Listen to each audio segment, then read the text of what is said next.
할렐루야. 오늘 또 믿음의 울타리, 말씀의 울타리 안에서 승리하며 사신 우리 성도님 되시길 소망하면서 하루 30분 예배를 하나님 앞에 드리겠습니다. 하나님께서 주시는 말씀은 출애굽기 28장 1절에서 14절까지의 말씀입니다. 제가 말씀 받도록 하겠습니다. 내 형 아론으로 하여금 이스라엘 백성들의 자손 가운데 그의 아들들인 나답과 아비후와 엘르아살과 이다말과 함께 내게 나오게 하여라. 그리하여 그가 제사장 직분을 맡아 나를 섬기게 하여라. 너는 내 형 아론을 위해 거룩한 옷을 지어주어 영광과 아름다움을 선세해야 하는데 내가 지혜의 영을 주어 뛰어난 솜씨를 갖게 된 사람들 모두에게 말해 제사장으로 나를 섬기게 될 아론을 거룩하게 할 옷을 짓게 하여라. 그들이 지혜할 옷들은 가슴패, 예봇, 에봇 안에 받쳐 입는 겉옷과 속옷, 관, 띠다. 그들은 내 형 아론과 그의 아들들을 위해 이 거룩한 옷들을 지어야 한다. 그래야 그들이 제사장으로 나를 섬기게 될 것이다. 그들로 하여금 금실, 청색실, 자주색실, 홍색실, 고운 배실을 쓰게 하라. 금실, 청색실, 자주색실, 홍색실과 고운 배실로 예봇을 만들 때 정교한 솜씨로 해야 한다. 예봇의 두 귀퉁이에는 어깨끈을 붙여 묶을 수 있게 하고 허리띠도 그것과 마찬가지로 정교하게 짜되 금실, 청색실, 자주색실, 홍색실과 고운 배실로 에봇과 하나로 이어서 짠다. 호마노 보석 2개를 가져다가 그 위에 이스라엘 아들들의 이름을 새기는데 태어난 순서에 따라 한 보석에 6 이름을 또 한 보석에 나머지 6 이름을 새긴다. 이 두 보석 위에 이스라엘의 아들들 이름을 새기는 것은 보석 세공사가 인장을 새기는 것 같이 하여라.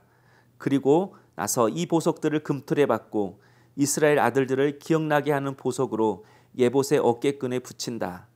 아론이 여호와 앞에서 그 어깨에 이름을 달아 기억나게 하는 것이다. 또 금틀을 여러 개 만들고 순금으로 녹금과 같은 사슬 2개를 따 만들어 그 틀에 붙인다. 아멘. 성막은 하나님을 만나는 곳입니다. 그러나 하나님은 거룩한 분이시기에 인간이 마음대로 만날 수 없습니다. 그래서 하나님을 만날 수 있도록 하나님께서 중간에 돕는 자를 세우셨습니다. 바로 그 사람이 제사장입니다. 그런데 이 제사장들을 오직 아론의 가문에서만 세웠습니다.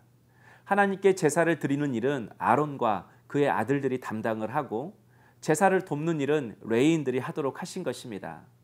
그러니 아론과 그의 아들들은 하나님으로부터 특별한 은혜를 받은 것입니다.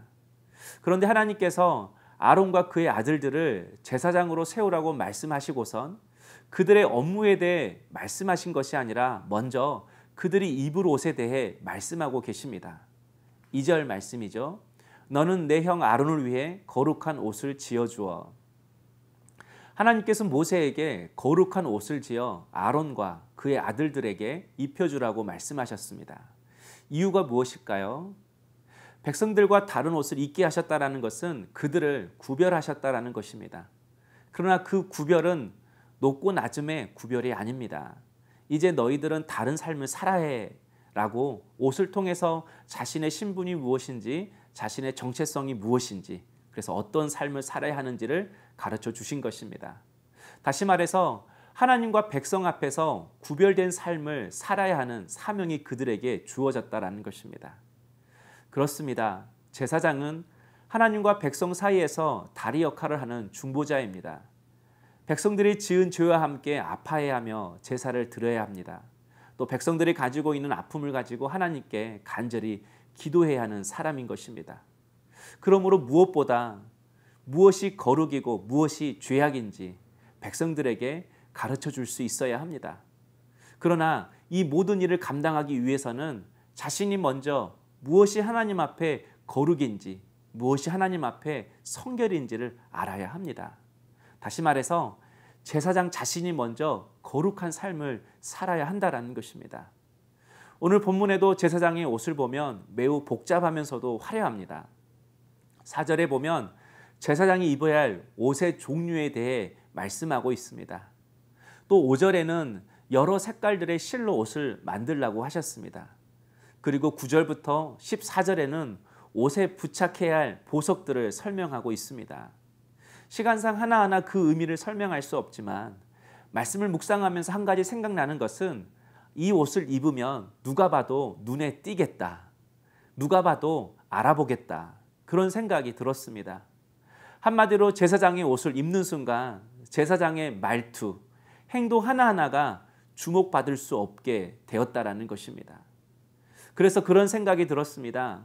하나님께서 이들을 믿음의 모델로 세우셨구나.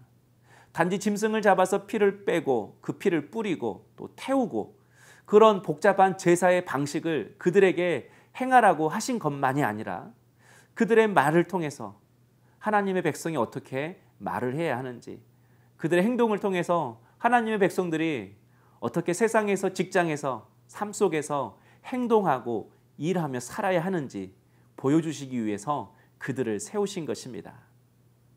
성도 여러분, 우리는 구약시대 제사장처럼 이 화려한 제사장 옷을 입지는 않았지만 성경은 우리도 제사장이라고 말씀하고 있습니다.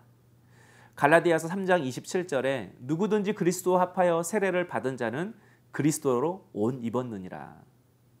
바로 우리는 천과 또 여러 가지 보석으로 된 제사장의 옷을 입은 것이 아니라 예수 그리스도로 옷 입은 제사장이라고 성경은 말씀하고 있습니다.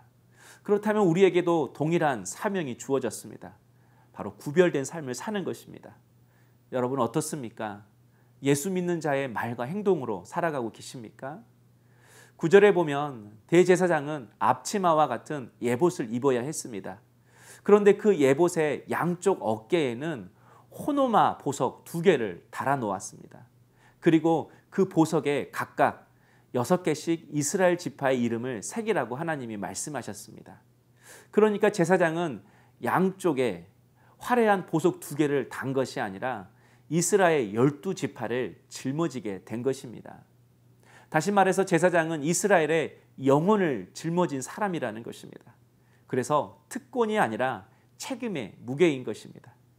단지 자신만을 위해 살아가는 사람이 아니라 옆 사람의 아픔이 보이는 사람, 공동체의 아픔이 보이는 사람, 나라의 아픔이 보이는 사람이 바로 제사장이어야 한다는 것입니다.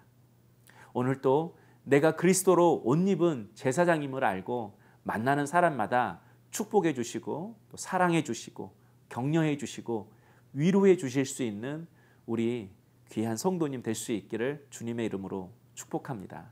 기도하겠습니다. 사랑의 주님, 오늘 나도 그리스도로 옷 입은 제사장임을 알고 하나님과 사람들 사이에서 하나님의 은혜를 흘려보내고 또 하나님의 이름으로 그들을 축복하고 위로하고 격려할 수 있는 귀한 중보자, 귀한 하나님의 통로 될 수 있도록 은혜를 허락하여 주시옵소서. 예수님의 이름으로 기도하옵나이다. 아멘. 오늘의 추천 찬송은 내 평생 살아온 길이라는 찬송입니다. 내가 걸어온 모든 삶이 하나님의 은혜임을 알고 오늘 또 그분의 사랑을 삶으로 전하는 우리 성도님 되시길 소망합니다.